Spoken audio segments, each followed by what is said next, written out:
Let's take a look at some of the latest corruption scandals and controversies that have gripped the nation. A parliamentary investigation found that at least $71 million was siphoned off during construction of the Pokhara International Airport.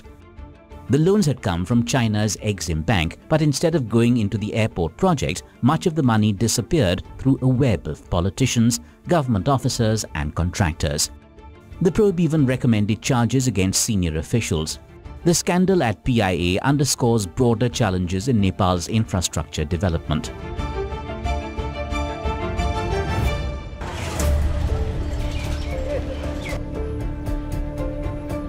Young Nepalis desperate for jobs abroad were asked to pay money. In return, they were given false documents identifying them as Bhutanese refugees. This refugee status was supposed to be reserved for an ethnic Nepali community forced out of Bhutan years ago. Investigations named politicians from all major parties. But once again, only opposition members faced charges.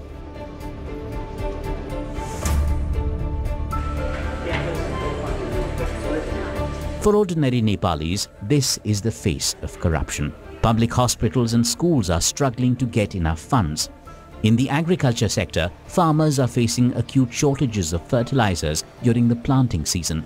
And in Kathmandu, young people find it hard to survive as inflation eats into their savings.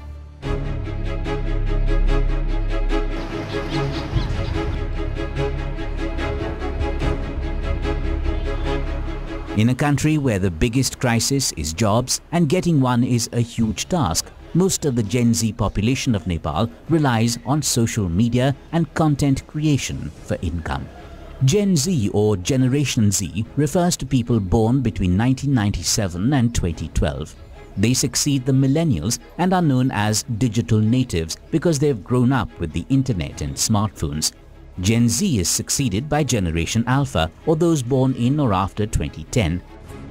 For most members of Gen Z, social media is deeply embedded in their lives.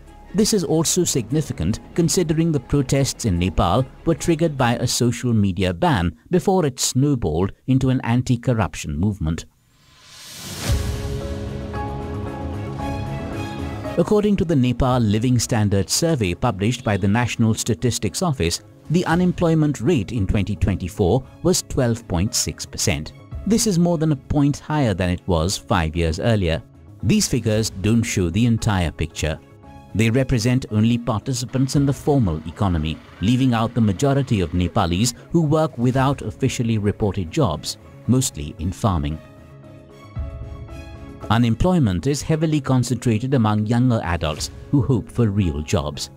Finding no opportunities at home, hundreds of young men and women leave the country every day to serve long-term contracts in the oil-rich countries of the Persian Gulf and Malaysia. Tens of thousands work in India as seasonal migrant laborers. Government data shows that more than 741,000 youth left the country last year, mainly to find work in construction or agriculture.